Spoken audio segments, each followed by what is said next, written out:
Good morning everyone. Ako po si Aika, bunsong anak ni Annie at Yan sa Pangilinan.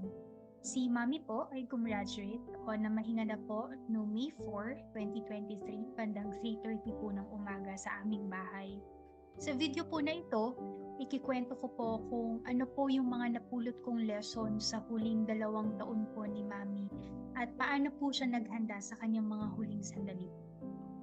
Naalala ko po noong 2021 habang kami po ay naghihinta sa pila ng ER, ang tanong ko po kay Lord, ano po kaya ang kwento ng faithfulness, strength, grace, at mercy ang maibabahagi po namin sa kwentong po.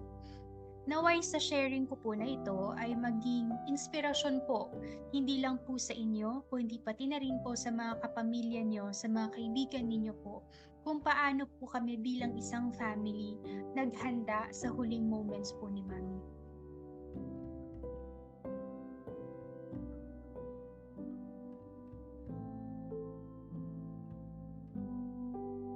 Uumpisahan ko po sa unang lesson na appreciate and celebrate. Yung family po namin ever since, mahilig po kaming mag-celebrate. Si Mami po yung tipo na bawat okasyon, lagi po siyang may pakulo namin. Ang unang-unang sinelebrate po namin noong 2021 ay yung birthday. Virtual party po na yon, meron po kaming mga video messages na kinolect.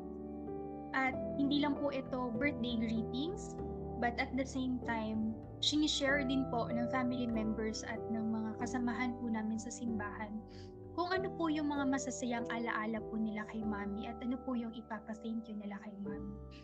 In a way, naging part din po yun ng eulogy niya.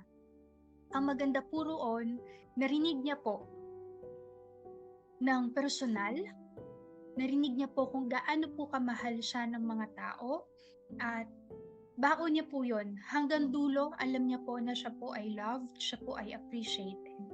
At kasama po yun sa aming paghahanda. Ang pag-celebrate at ipakita kay Mami na siya ay appreciated, not just a church servant, but as Annie. Second lesson po na natutunan ko kay Mami ay nourish your spiritual life.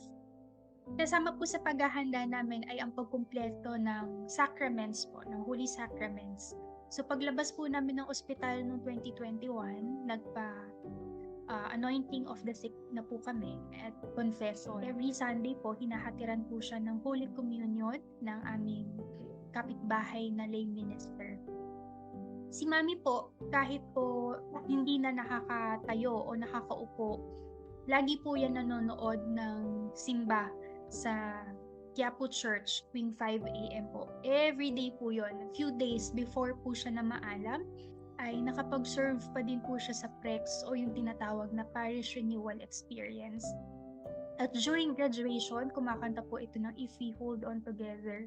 Si Mami po ay nakikanta through a video call po. Yung kuya ko po ay nandoon sa PREX Hall at ako naman po ay nasa bahay. So hanggang dulo po si Mami po ay nag-serve sa pamamagitan po naming mag-asawa at magkapatid. Third lesson po na natutunan ko kay Mami, never be afraid. Alam ko po bilang nanay, mahirap po na magpaalam o iwanan ang mga anak. Pero si Mami po, sobrang tapang. Sobrang tapang niya po na nung tinanong ko siya kung sino na yung magiging mommy namin pag nawala na siya, ang sagot niya po agad, si Mama Mary. Doon ko po naramdaman at nakita kung paano na po niya sinurrender kaming magkapatid kay Jesus at kay Mama Mary. Yung line niya pa lang po na yon ay isang patunay na hindi po siya takot na umalis sa mundong ibabaw dahil pinakahuling dasal po namin ng Holy Rosary, few minutes after po nun, yun po yung last breath ni Mami. So hanggang dulo po ay pinanghawakan niya po ang kanyang devotion kay Mama Mary. Fourth lesson po na natutunan ko kay Mami ay inspire others to be intentional.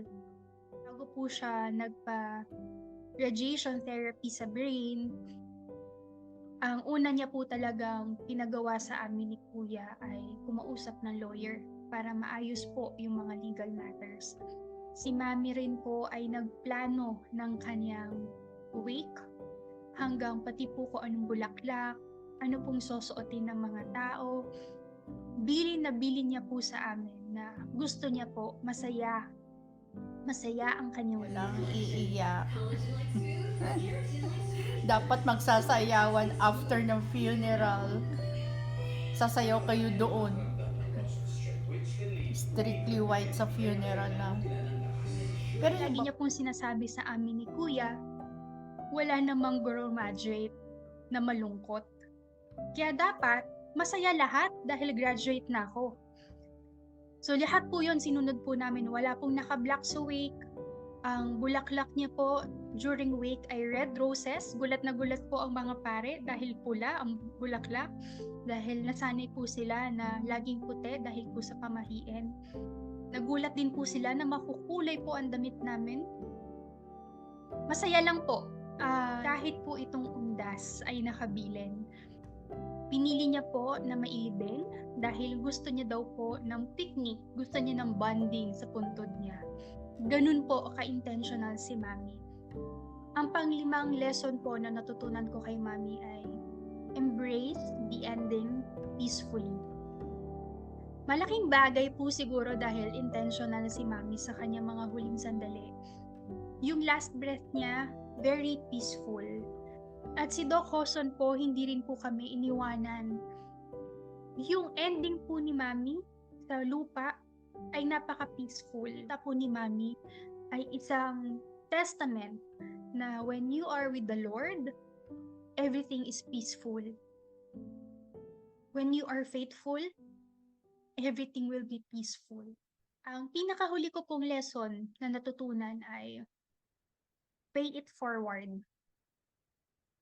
After po na nailibing po si Mami, ang dami na rin po naming nalalaman na situations po or scenarios ng mga kaibigan namin, kamag-anak namin.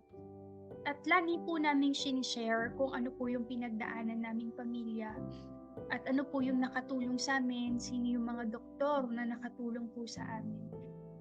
Dahil gusto rin po talaga namin na maging instrument pa rin po yung story ni Mami ng faithfulness, ng strength, ng grace at ng mercy. At kaya naman po bit-bit po talaga namin ang lesson na pay it forward. Malaking bagay po na yung mga doctors po na humawak kay Mami ay very positive, very accommodating, at grateful po kaming magkapatid.